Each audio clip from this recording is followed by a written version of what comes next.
Highbridge Audio Productions presents The 48 Laws of Power, written by Robert Greene and read by Don Leslie.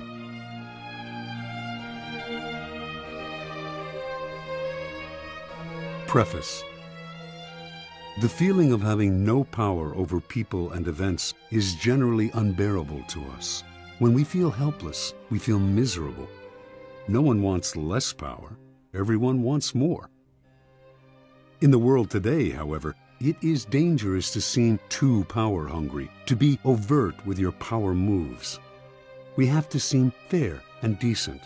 So we need to be subtle, congenial yet cunning, democratic yet devious. This game of constant duplicity most resembles the power dynamic that existed in the scheming world of the old aristocratic court. Throughout history, a court has always formed itself around the person in power: king, queen, emperor, leader. The courtiers who filled this court were in an especially delicate position. They had to serve their masters, but if they seemed to fawn, if they curried favor too obviously, the other courtiers around them would notice and would act against them. Attempts to win the master's favor then had to be subtle. And even skilled courtiers capable of such subtlety still had to protect themselves from their fellow courtiers, who at all moments were scheming to push them aside.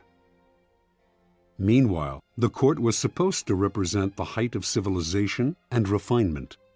Violent or overt power moves were frowned upon.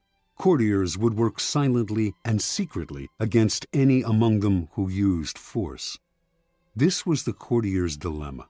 While appearing the very paragon of elegance, they had to outwit and thwart their own opponents in the subtlest of ways. The successful courtier learned over time to make all of his moves indirect. If he stabbed an opponent in the back, it was with a velvet glove on his hand and the sweetest of smiles on his face.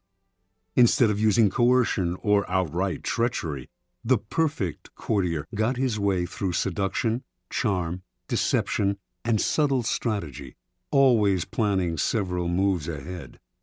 Life in the court was a never-ending game that required constant vigilance and tactical thinking.